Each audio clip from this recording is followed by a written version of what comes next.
Hola, muy bienvenidos. Estamos en Entrevisiones y hoy nuestro invitado de honor es Gerardo Abud. Él es presidente del Centro Don Yulin de Budismo Tibetano en Buenos Aires. De formación es ingeniero industrial, pero en 1970 partió para India y Nepal y estuvo ahí hasta 1985. En la actualidad enseña práctica y teoría budista en su centro de Buenos Aires y además en México, Europa y en Estados Unidos. Y además Gerardo es un muy querido amigo de mi familia, así que es con gran cariño y alegría, Gerardo, que te saludo. ¿Cómo estás? Bien, bien. Bueno, yo también. Es una alegría encontrarme con vos y además, poder participar. Les agradezco esta invitación. Las agradecidas somos nosotras. O sea, es que quería arrancar preguntándote.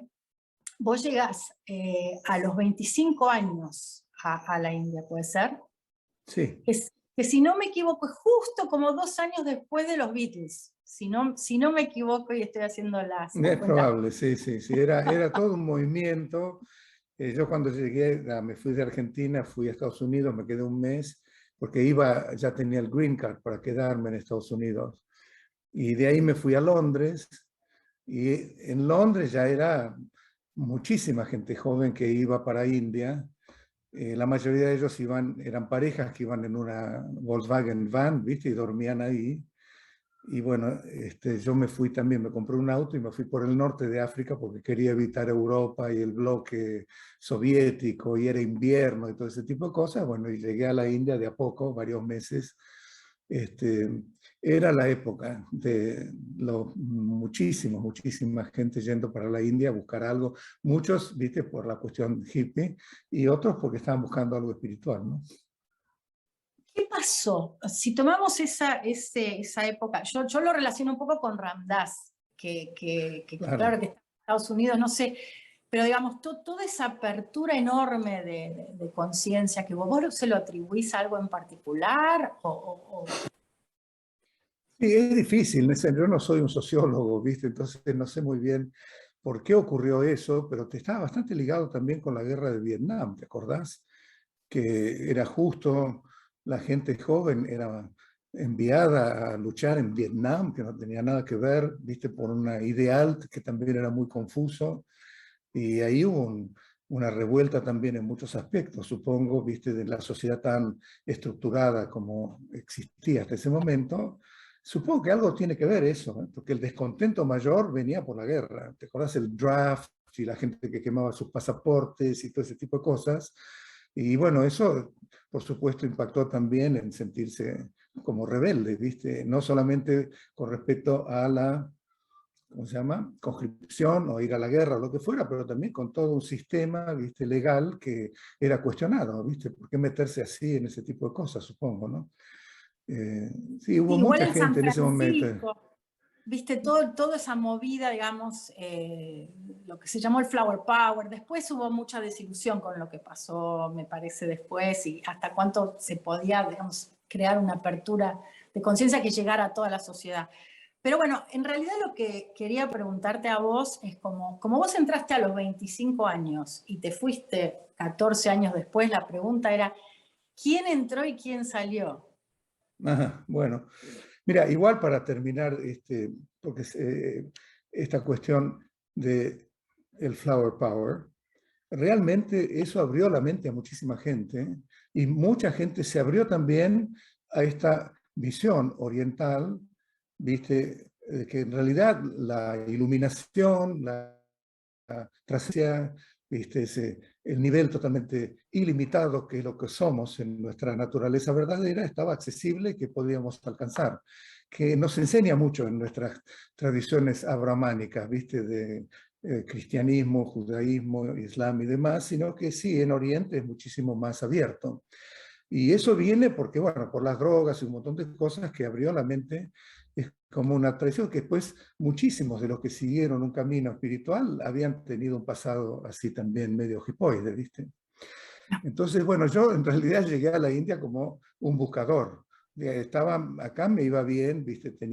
No tenía de qué quejarme, yo trabajaba en Ford, ¿no? trabajé 14 meses ahí, y me iba bien, digamos, el trabajo, tenía buenos amigos, tenía buena familia, tenía todo, y bueno, pero yo quería ir a vivir a San Francisco, además, imagínate, el movimiento, ¿no? Y Claro. cuando me fui de acá, no, y durante todo ese proceso empecé a sentir como esa insatisfacción, viste, que bueno, yo no voy a pasarme la vida con este tipo de objetivos, que me van a pasar ahora a supervisor, después a gerente, después me caso, después me compro un departamento, tengo que pagarlo en cuotas, después un auto, los colegios, viste, todo este tipo de cosas, y nada me atraía, viste, la insatisfacción es tremenda, cuando empezás a ver que las cosas o los objetivos mundanos los empezás a percibir como que son huecos, viste, que ya no te atraen, que, viste, hay una expresión en inglés que es fabulosa, is that all there is, viste, ¿no? Es que te empezás a Es preguntar, todo lo que hay. esto es la vida, viste, pasarme así. Y ahí empecé a leer un texto de Uspensky, viste, que era la línea de Gurdjieff, ¿no? Fragmentos de una enseñanza desconocida, In Search of the Miraculous, viste, en inglés. Y ahí me di cuenta, claro, todo esto es porque hay algo infinitamente rico dentro de uno que tenemos que descubrir. Comparado con lo cual, viste, todo el resto pasa a ser muy pequeño, viste. Y entonces, bueno, ahí en Londres me acuerdo que fui 4 veces, porque en el Time Out había una dirección de enseñanzas de o los grupos estos, y me acuerdo que fui 4 veces tomando, viste, subte, bus, todo esto, llevaba cerrado, cerrado, cerrado. Después me entró el bichito de la India, ¿no? Y ahí, viste, bueno, ahí eh, estaba la idea de irme a la India y quería ir, pero no como un mochilero tampoco, porque yo era mochilero y tampoco era rico, ¿viste? Pero bueno, comprarme un auto y me fui en auto, ¿no? Y así es como llegué. Llegué hecho, no feliz, ¿no? Porque yo iba quemando etapas, ¿no? Es decir, bueno, sabía lo que no me gustaba, pero no sabía si iba a tener un final feliz tipo Hollywood, ¿viste? Que entonces encontré la vía y qué sé yo. Pero bueno, se fue dando así, que yo no sabía nada de los tibetanos, cero, ¿eh? Cero. Cero del budismo, cero del hinduismo, cero de los tibetanos. Pero en Afganistán me encontré con un americano que había estado en Nepal y había conocido a los tibetanos y me empezó a hablar del budismo y los tibetanos y esto y lo otro. Y bueno, después llegué a Nepal y después de 15 días, esta misma persona, viste, alquiló una casa en Bodhnath, que es donde hay una gran stupa, es un centro budista importante, y me dijo, hay un lama que enseña en inglés en una colina, y alquilé una casa que me queda grande, ¿querés compartirla? Y ahí empezó todo. Fui a verlo al lama, y me sentaba, hablaba un inglés muy rudimentario, y le entendía más o menos, pero me parecía todo muy lindo, ¿viste? Esa escena y lo que estaba hablando. Y después hubo un vuelco importante que, es decir, para mí meditación era pensar. Pero bueno, eso pasó así. Una vez salí de ahí con una amiga noruega y fuimos a tomar el té y charlando salió el tema de meditación. Y dije, sí, es pensar en algo. Porque era así, ¿viste? Acá en los 70, la palabra meditación era, qué sé yo, alguien está pensando, está meditando cómo resolver los problemas de la deuda que tiene la fábrica, qué sé yo, ¿viste? Era así. Bueno, verdaderamente hay meditaciones que son analíticas. Y ella me dijo, no, meditación es no pensar. Y eso fue como un shock fenomenal. Estaba mucho más cerca de cómo es la meditación, aunque estrictamente, digamos, en rigor no se puede definir como eso, pero en realidad tiene mucho más ligado al no pensar que al seguir contemplando, reflexionando y demás, ¿no? En un tipo de meditación como es la que hacemos nosotros, ¿viste? Que es muy contemplativa. Y me acuerdo que ahí terminé de estar con ella, subí a la colina, no había reunión ni nada, le toqué la puerta al lama, le digo, enséñame a meditar. Me acuerdo de eso, es decir, mirá lo desesperado que estaba, ¿no? Y me dijo, No, mira, eso quiero hablar. Quiero hacer una pausa ahí para hablar del no pensar. Porque yo también, claro, escuché que habías dicho eso y me pareció fascinante como digamos, que la sola idea de que eso sea posible, de un occidental, o sea, me pongo en tu lugar, un occidental, digamos, que hace todo este recorrido y que se abre la ventana y la posibilidad de no pensar. Y yo quiero ir ahí, quiero hablar de esto, de cómo es esto de no pensar. mira, una cosa son los pensamientos que surgen. Y surgen no porque uno los produzca, a menos que uno produzca un pensamiento deliberadamente, como puede suceder. Te querés pensar, qué sé yo, cómo hacer un contrato, entonces te pones a pensar. Pero en general no es así. En general son pensamientos que surgen uno atrás del otro. Se podría decir por sí mismos, en realidad hay una causa, pero en realidad como no son provocados por uno mismo, surgen. Y el problema es que uno se pega al pensamiento y ahí empieza a pensar. El problema es pensar, no los pensamientos. Por eso decir hay que bloquear los pensamientos, eso no es la meditación. La meditación es enseñarle a la mente a que no se meta con los pensamientos. Cuando se mete con los pensamientos, ya piensa. Si piensa, entonces genera karma, viste, ya hay un montón de problemas, y eso no es realmente lo que significa el sentido de la meditación, que consiste, porque hay muchos tipos de meditaciones, estoy hablando de una meditación en la cual uno le enseña a la mente a mirarse a sí misma, para que eventualmente ella misma descubra su estado natural, un estado trascendente. El estado natural de la mente antes de cualquier distorsión es lo que se llama Buda, es lo que se llama la naturaleza infinita, perfecta y todo lo demás. Está cubierta ahora por, viste, varias capas de emociones, son como velos que la cubren, y capas cognitivas también, y en general, a un nivel muy burdo, por constantemente pensando. Vos te das cuenta que pensamos durante todo el día. Todo el tiempo estamos pensando. Entonces nos vamos a dormir y un momento después del dormir uno entra en un dormir profundo, donde no hay sueños. Ahí no pensamos, pero no nos damos cuenta. Si nos diéramos cuenta en ese momento de que no estamos pensando, fantástico, pero estamos tan embrutecidos que no nos damos cuenta. Y después empiezan los sueños, que también es pensar. Y después nos despertamos y enseguida seguimos pensando. Entonces así pasan, viste, crecimos, adolescencia, después adulto, mayor, uno llega a esta edad y se pasó toda la vida pensando. Pero no es una persona que hace eso. Vos vas en un colectivo y todo el mundo está, viste, enfrascado en sus rollos, en sus ideas, en sus, viste, películas, en lo que fuera. La distracción, ese es el mayor problema que causa el pensar. A mí lo que más me impactó es cómo podía existir sabiduría, ¿viste?, dentro del reino humano que no consistiera en pensar, porque todo nuestro conocimiento, ¿viste?, primario, secundario, terciario, universitario, profesional, lo que fuera, siempre el conocimiento nuestro ocurre a partir de pensar, de conceptos, de relaciones y todo lo demás. Eso es un conocimiento que llegó a lo que vemos como es la sociedad actual y todo lo demás, la filosofía, la ciencia y todo lo demás. Pero que hay un tipo de sabiduría que ocurre, que es innata y perfecta y que justamente se manifiesta cuando uno pudo interrumpir ese tren de pensamientos, eso me parecía increíble, ¿no? Y por eso, bueno, es que seguí este camino, viste, contemplativo, en el cual lo que prima es eso. Ahora, no hay que tampoco pensar que uno está reprimiendo pensamientos, viste, evitándolos, echándolos ni nada, simplemente hay que, qué sé yo, desarrollar esa capacidad a nivel de la mente para que no se meta con los pensamientos, que los deje que se pasen y pasan y uno los ve y pasa uno tras otro, pero uno no se mete. Cuando uno se mete empieza la distracción. O sea que el gran problema es la distracción y la distracción tiene mucho que ver con el pensar, ¿no? Esto me parece fascinante, lo de la distracción. Vos sabés que esto es medio autorreferencial, pero digamos, yo también hace 25 años que medito y lo más es con mantra, y lo que más, digamos, para mí fue choqueante fue esto de, digamos, despegarse de los pensamientos como para poder observarlos, ¿no? Que obviamente ahí es como que te empezás a desidentificar con eso, pero esto es una experiencia, digamos, y a mí lo que digamos, me cambió la vida de verdad, porque además no era como una postura ni religiosa, ni se me pedía nada más que estar presente en la experiencia de poder observar esto.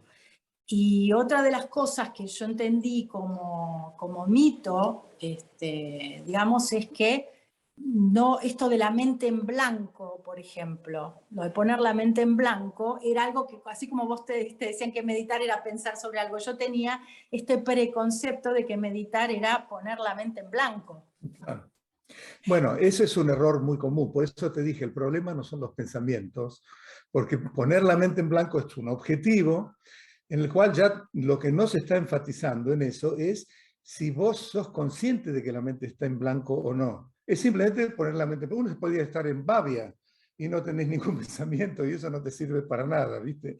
Entonces es mucho más acorde, ¿viste? Con la sabiduría, ¿viste? Que uno está tratando de buscar, relajarse, no un objetivo de poner la mente en blanco, sino simplemente fortalecer la presencia mental, ¿no? El aquí y el ahora, ¿no? Ver lo que está sucediendo y a medida que uno fortalece esa presencia, van disminuyendo también las distracciones, y a medida que disminuyen las distracciones, puede ser que la mente no tenga pensamientos, lo que sería la mente en blanco, pero no está en blanco. Es la mente que no tiene pensamientos, pero uno es consciente de que no tiene pensamientos. Eso es muy importante.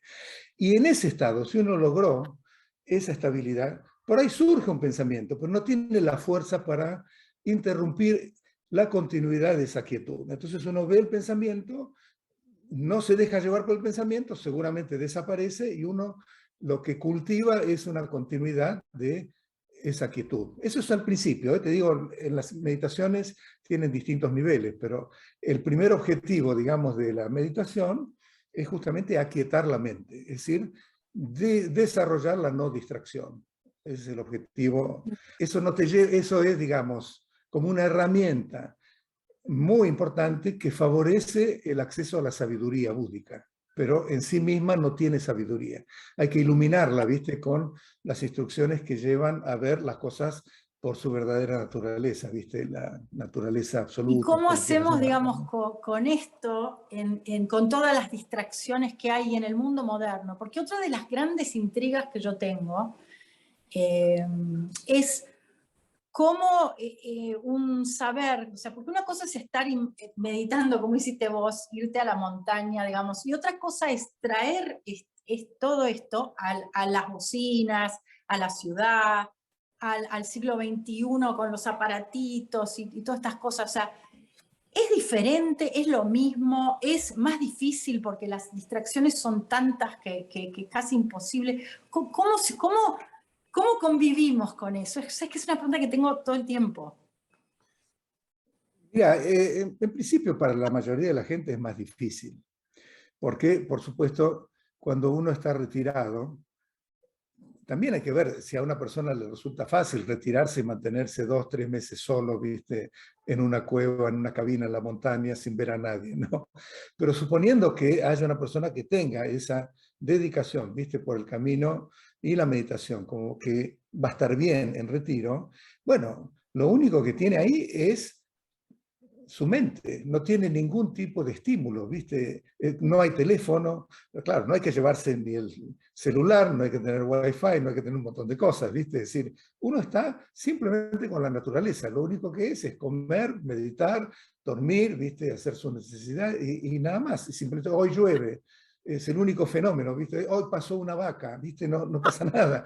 Entonces, ¿viste? No tenés nada que te pueda gatillar un tren de pensamientos, excepto, claro, tus historias, tus memorias y demás. Pero vos al cortar ese estímulo constante que existe en una vida de contacto con otros seres, con tu trabajo y todo lo demás, ya estás preparando, digamos, condiciones muchísimo más, ¿cómo se llama?, más conducentes a desarrollar la quietud, ¿viste? El estado meditativo y todo lo demás.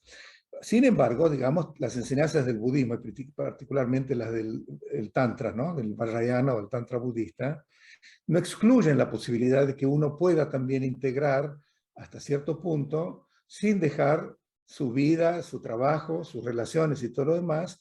Siempre, es decir, nadie te impide que vos mantengas dentro de vos misma una actitud meditativa, digamos, que no significa que estás apartado y que no puedes responder una pregunta porque estás totalmente, ¿viste?, absorto por la meditación. Hay tipos de meditaciones en las cuales justamente no se indica que uno tiene que estar absorto en la meditación,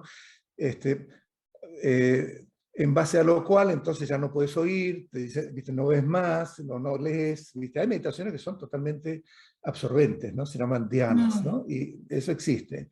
Pero en nuestras meditaciones no, es una cuestión de los 5 sentidos bien abiertos y sin distracción, digamos. Entonces, claro, no es que cuando estás hablando, cuando estás comunicándote con todos los demás, es muy difícil mantener eso.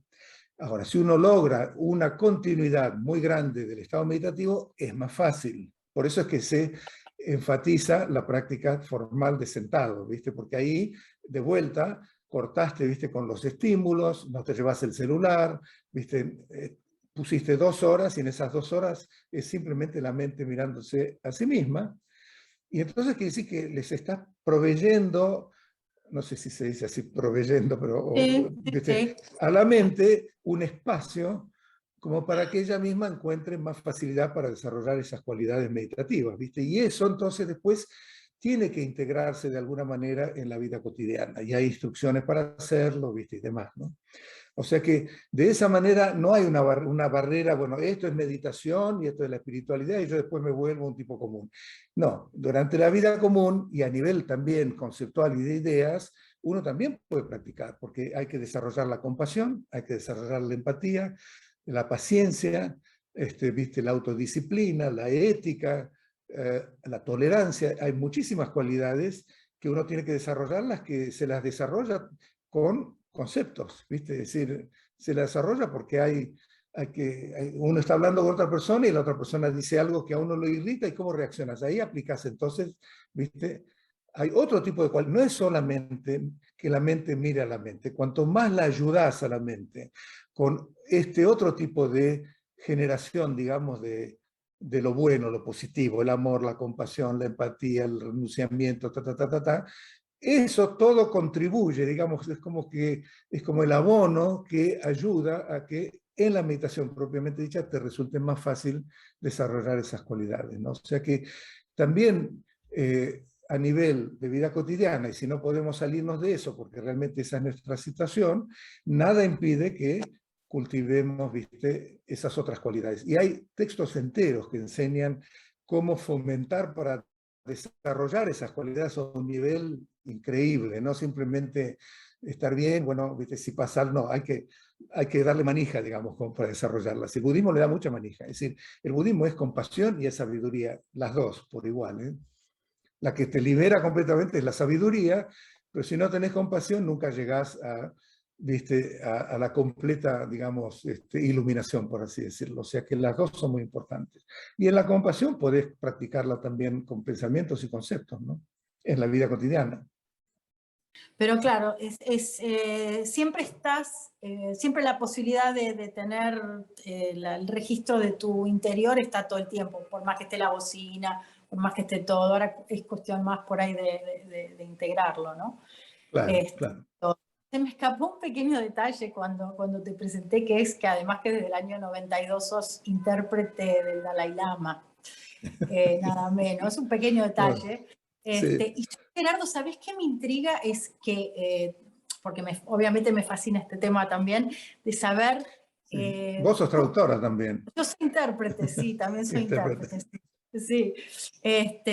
Y quería saber, ¿cómo aprendiste el tibetano?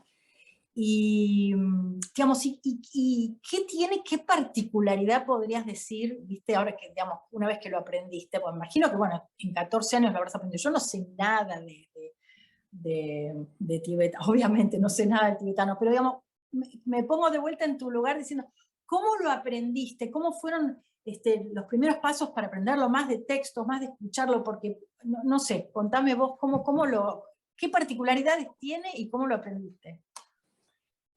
Mira, cuando yo llegué en el 70, fue el 70, sí, 70, bueno, hacía muy poco que los lamas se habían ido del Tíbet, entonces había muy pocos lamas que hablaban inglés. En realidad, ninguno de los lamas que fueron mis maestros hablaba en inglés en ese momento. Y entonces yo dije, bueno, el momento que decidí quedarme y empecé a tomar las enseñanzas y demás, y decidí, bueno, renunciar a mi green card y bueno, ahora voy a seguir este camino. Y entonces ahí dije, bueno, aprendo el tibetano. Total, tenía el tiempo libre, yo inglés hablaba bien, que eso es muy importante. Cuando ya hablas un idioma, dice que aprendiste en un colegio acá, pero que después hacía un año que estaba viajando, o sea que ya era mucho más ducho, ¿viste? Cuando no sabes decir esto, lo decís de otra manera, ¿sabes cómo es eso? Es decir, tener esa habilidad con un segundo idioma también te hace más abierto, con más facilidad, ¿viste? Como para estudiar un tercer idioma, que en este caso sería el tibetano. Y justo el Dalai Lama abrió en diciembre del 70 el library, se llama, ¿no? Of Tibetan Archives, que era un instituto también, que enseñaba a extranjeros, tibetano y budismo. Y yo, bueno, me anoto, ¿viste? Entonces me anoté, éramos 10, 15 personas, muchos de ellos son grandes luminarias, mucho más del budismo tibetano, ¿viste? Académicos y un montón de cosas, de esa camada, digamos, ¿no? Y, y ahí empecé a aprender, pero ahí aprendía by the book, ¿viste? Era exactamente como se debe hablar. Y después cuando era imposible, es muy complejo el tibetano, es muy complejo. La historia del tibetano es muy interesante porque es un rey, Sonten Gampo, que quería introducir el budismo al Tíbet. En Tíbet existía otra religión, que era el Bonpo, ¿no? Y existía un idioma local, ¿viste? Como la gente vivía con un idioma, pero un sistema de escritura muy rudimentario, tremendo. Era un idioma bastante limitado en ese sentido. Entonces necesitaban hacer un idioma para traducir las enseñanzas del budismo, de cero. Es decir, utilizar las palabras que estaban, pero había muchas otras palabras de filosofía, de los distintos estados psicológicos, distintos estados de la mente y demás, que no estaban a nivel de familia, digamos, ¿viste? A nivel cotidiano. Entonces, mandó un equipo de gente con uno que era muy inteligente, llamado Tome Sambota, para hacer un idioma de cero, estructurarlo, digamos, ¿no? Sin incluir lo que ya estaba, por supuesto, ¿no?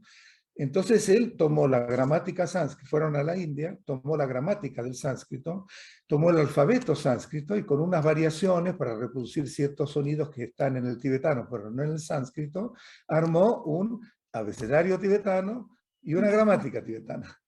Entonces volvieron al Tíbet y de ahí en adelante empezaron a traducir textos, ¿viste? Con los grandes maestros que entraron después de una generación. Bueno, no importa, para hacerla corta, el idioma tibetano se desarrolló para el budismo, es decir, para toda la filosofía budista, con todos los debates lógicos, con epistemología, con la cosa más complicada, está toda traducida. Y creaban las palabras cuando no las tenían. Entonces era bastante fácil para ellos, ¿viste? Cosa que no es fácil para nosotros los traductores, porque nosotros, las palabras que tenemos tienen una enorme carga cultural. Ellos si tenían que traducir de sabiduría, decían, bueno, ye, she. Ye porque es primordial, nadie la hizo, ¿viste? No tiene ni principio ni fin. She para que quiere decir cognición. Junto a eso explica la sabiduría búdica, listo. No la tenían por ahí la palabra, ¿viste? Pero nosotros, ¿qué vamos a usar? ¿Viste? Cognición primordial, ¿viste? Una cosa rarísima, empiezan ahí todas esas construcciones absurdas. Bueno, de cualquier manera, para hacerla corta, con el idioma tibetano, yo estuve varios meses ahí, en el idioma tibetano, no, en el instituto, después 6 meses ya dejé de ir porque era demasiado estudio y dejé de interesarme y me mudé y conocí a mi maestro en otro lugar, también en los Himalayas. Pero geográficamente no son muy distantes, pero era otro lugar. Y este maestro era un gran yogi, casado, ¿viste? Tenía 4 hijos y era una escena familiar muy distinta a la de Dharamsala, que es donde vive el Dalai Lama, que es donde está el gobierno tibetano, y era todo muy estructurado, ¿viste? Yo si me encontraba con un tibetano en la calle, en general el tibetano tenía más interés en practicar su inglés y no me dejaba practicar mi tibetano, ¿viste? Y cuando empecé a ir y a tomar contacto con esta familia, me di cuenta que los tibetanos no hablan de acuerdo con la gramática de la Real Academia, no hay tibetana, pero digamos así. Y en realidad en los países nadie habla estrictamente, ¿viste? Así, es decir, los ingleses, los americanos, cuando los oís hablar en televisión, los argentinos cuando hablan en reportajes y cosas así, ¿viste? De la gente, nadie habla muy bien. Entonces dije, ¿por qué yo tengo que ser perfecto? Porque mi idea era que yo tenía que ser perfecto, ridículo. Eso me inhibía completamente y cuando tenía que hablar, la inhibición me bloqueaba todo el vocabulario que había sabido porque memorizaba todo el día pilas de palabras. Y ahí dije, no, entonces voy a simplificar el tibetano. Y lo simplifiqué, ¿viste? Para hacerlo muy simple. Pasado es tal cosa, presente es tal otra, tal participio, así, pero de una forma muy fácil. Y entonces empecé a ver que me salían las oraciones, ¿viste? Con esa forma simple. Y ahí se cayó la inhibición y empecé a aprender, y aprendí rápido, es decir, en ese sentido, la parte oral, digamos, ¿no? Está el tibetano oral y el tibetano escrito. Y después ya cuando estaba ya en mi cabina, viste, haciendo prácticas y demás, empecé a ver lo escrito Y lo hice por mi cuenta, no había en ese momento, ¿viste? Otras fuentes ahí para enseñar, y qué sé yo. Muchos de mi camada que hablan tibetano lo hicimos así, ¿viste? Por nuestra cuenta. Y después me volví traductor porque me mudé, ahí sí que se lo tengo que contar, después de un tiempo, 6, 7 meses, se vació uno de los pocos cuartos de la casa de mi lama. Y entonces corriendo fui y le dije, puedo mudarme para aprender tibetano, porque la única manera realmente es viviendo con ellos, ¿no? Pasé 8 meses, me volví parte de la familia prácticamente. Entonces pasaba horas charlando con la mujer, ¿viste? Me contaba historias con él y me convertí en el traductor del monasterio. Eso fue en el 72, octubre del 72. Y después de ahí, no, un poquito más tarde. Y bueno, de ahí empecé a traducirle a mis amigos y bueno, me volví traductor, qué sé yo, sin ninguna intención, por la misma necesidad del lugar, de mis amigos que no tenían o que no se habían puesto a estudiar el tibetano. Empecé a traducir desde hace muchísimo, ya desde el 73 que estoy traduciendo, me parece, ¿viste? Pero después, claro, en una manera muy acotada, porque yo vivía ahí en la India y solamente le traducía a la gente que estaba por ahí. Entonces después cuando vine a la Argentina y establecimos el centro y demás con Juan, y viste mi mujer, ahí invitamos a 2 lamas, empecé a traducir a mayor escala, después me invitaron al sudeste asiático para traducirles 2 años seguidos, y desde el 2000 hasta el 2016, 17, todos los años viajando 3, 4 meses con un lama que es uno de mis maestros, en distintos retiros en Europa, Estados Unidos y otros lugares, ¿no? Y después, bueno, en el 92, ahí fue la primera vez que vino el Dalai Lama a Sudamérica y se formó un grupo organizador. Y yo era parte de ese grupo. Y ellos mandaban emisarios desde el Office of Tibet, viste, en New York, porque querían, hay muchas cosas, cuando viene el Dalai Lama no es que viene un lama cualquiera, es seguridad, viste, tenía que revisar los lugares donde iban a hacer las conferencias, en qué hotel iba a estar, revisarlo, un montón de cosas que nosotros ni sabíamos. Y de pronto en una de esas vino uno de los jefes del Office of Tibet, que por supuesto vivía en New York, él sabía perfecto inglés, y iba a dar una charla cultural, ¿no?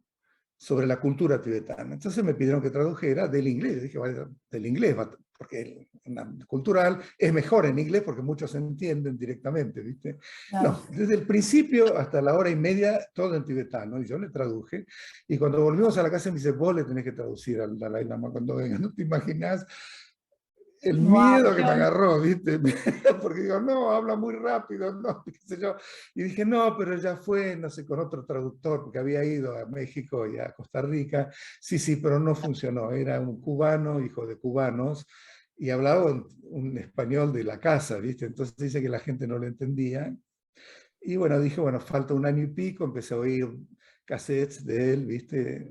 Para familiarizarme con su manera de hablar. Y bueno, ahí empecé a traducir. Todas las giras de Sudamérica las hice con él. Ahora ya no está viajando tanto, ¿viste? Ya wow. se terminó eso. ¿Sí? Ahora, viste que tanto tiempo siendo intérprete de alguien, obviamente se forma un lazo muy particular, porque pasas a ser como la voz de la otra persona. Sí, Te quería claro. preguntar justamente sobre esa relación particular que tengas con él, o que quieras contar, ¿no? Obviamente. No, mira, sí, la relación con él era durante las giras, ¿viste? Pero yo después no iba a Dharamsala, no es que formé, digamos, una relación así enorme de cortearme con él o hablar con él o ir a verlo todos los años, todo eso, por H por B, no sé bien por qué, no seguí ese camino, digamos, ¿no? O esa relación, ese nivel. Fui hace 3, 4 años y por supuesto, ¿viste? Nos vemos, charlamos un rato, pero no hay esa relación así de íntima como lo que me estás preguntando. Pero durante las giras, por supuesto, ¿viste? Almorzás al lado del Dalai Lama, ¿viste? Desde las 8 de la mañana hasta las 5 de la tarde, todos los eventos son con él. No, es algo que yo nunca me imaginé que podía llegar a pasar, ¿viste? Ni lo busqué, ni lo imaginé, cuando me lo propusieron quería escaparme, ¿viste? Pero por suerte no me escapé y bueno, No, por pude suerte no. disfrutar lo mejor de mi vida, ¿viste? Eso fue espectacular, ¿no? Me imagino. O sea, es que justamente te quiero contar que en el 2011, que me parece que es cuando él estuvo acá, no sé si la última Sí, vez, pero vos estabas con él y yo lo fui a escuchar. ¿Al Luna Y Park él, fue? O al por Luna ahí, sí, Park, Luna Park, al sí, Luna sí. Park, exactamente. Y te quiero contar algo porque jamás me lo olvidé y realmente me modificó. Vos sabés que yo me deslumbré, después de estudiar tanta filosofía occidental, cuando empecé a leer un poco, porque no soy una erudita ni muchísimo menos, pero mucha filosofía oriental, era la pieza que me faltaba, ahí se me abrió algo, se me integró algo. Y él en el Luna Park un día contó de un monje tibetano occidental que había ido a vivir allá mucho tiempo y que en los últimos días, cuando se estaba muriendo, rezaba el Padre Nuestro. Esto decime si estoy loca, por ahí no te lo acordás, pero yo te juro que lo contó. Y él lo que quiso decir con esto es que no abandonáramos como que la cultura está tan embebida. Y vos sabés que a mí nunca más me olvidé de esa historia, porque No, yo... ese es un punto importante, sí, sí, sí. Él siempre, digamos, por empezar que hay una cosa desde Buda mismo, el budismo nunca tuvo una política conversora en toda la historia del budismo. El tambor está ahí, a Buda le tuvieron que pedir que enseñara. Buda todo lo que hizo era para mostrar cómo tenía que hacerse las cosas. Él se iluminó y vinieron, bueno, Brahma, Indra, que se va a pedirle, ¿viste? Que enseñe todo lo que ha encontrado, que uno le hicieron. 3 veces le tuvieron que pedir y él decía, no, esto está más allá de las palabras, no voy a poder transmitirlo, qué sé yo. 3 veces le tuvieron que pedir. Pero eso lo que marca es la forma de difusión del budismo. ¿Entendés? Porque en realidad es tan humano y tan personal el trabajo que uno tiene que hacer, ya que no es una religión teísta, ¿viste? Que fue creada por un Dios, uno mismo y demás, sino que uno mismo es Buda, hay que descubrirlo. Eso tiene que venir de un interés personal, de una apertura de la persona que quiere llegar a eso. Entonces, no es cuestión de, pues, por la misma estructura, digamos, del camino, no sirve, ¿viste? Simplemente convertir a tal o cual o tantas personas, porque no hace que la persona haga una transformación. La transformación en uno mismo es lo que cuenta. Entonces, ahora, lo que es sorprendente es que con esa actitud, el budismo, 500 años antes de Cristo, ¿viste? Hasta el siglo X y más adelante, barrió con toda Asia, ¿viste? Desde Afganistán hasta Indonesia y hasta Japón, China, Tibet. Impresionante. Siempre trasladándose porque había alguien que invitaba a un gran maestro y ahí se armaba una... ¿Entendés? O sea que primero es eso. Y él lo está representando acá, y por eso decía en todos los países, él aconsejaba mantener la propia religión heredada, ¿viste? La tradición espiritual que uno heredó, porque si no podían, por ahí iban a haber problemas y, ¿viste? Conflictos que por ahí alguno podía superar, pero por ahí creaba más problemas, ¿no? Entonces daba el ejemplo de este monje que se volvió budista y que en los últimos momentos, ¿viste? Regresó el Padre Nuestro.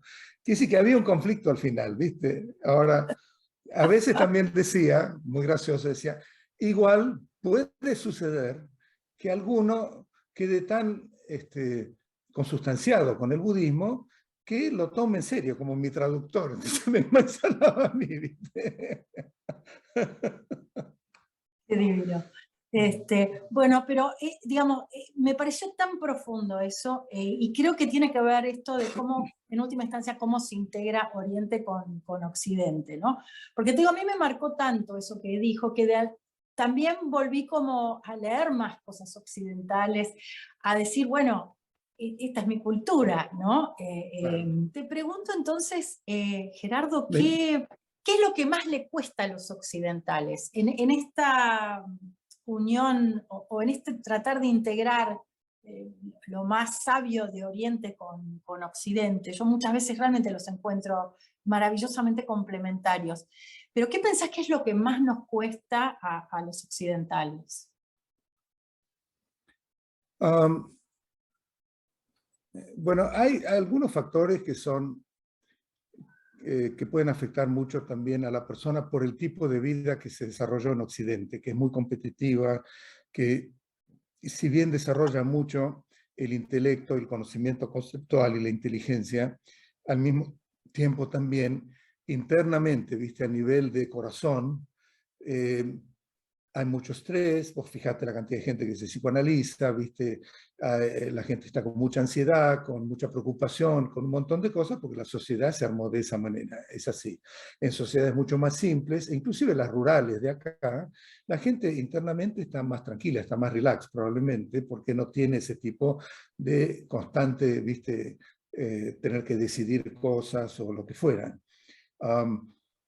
Ese es uno de los problemas que hacen que uno tiene que empezar, digamos, con un bagaje de, no diría trauma, en algunos casos hay trauma, un bagaje, digamos, interior de ansiedades y de presiones y de, ¿cómo se llama?, estrés y un montón de cosas que, bueno, dificultan un poquito relajarse, porque realmente el budismo y la meditación tiene mucho que ver con la relajación, es decir, soltar, dejar que la mente se expanda, que no esté atosigada, ¿viste?, por todo tipo de preocupaciones, pensamientos y ese tipo de cosas. Ese es uno.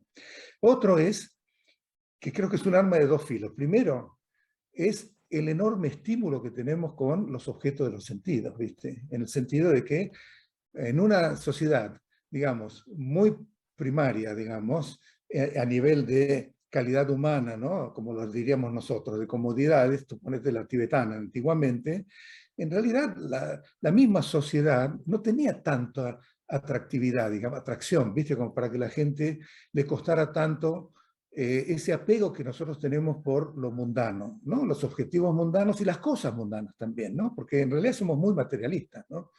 En Tibet, por ejemplo, qué sé yo, era un contacto con el sufrimiento muy cercano.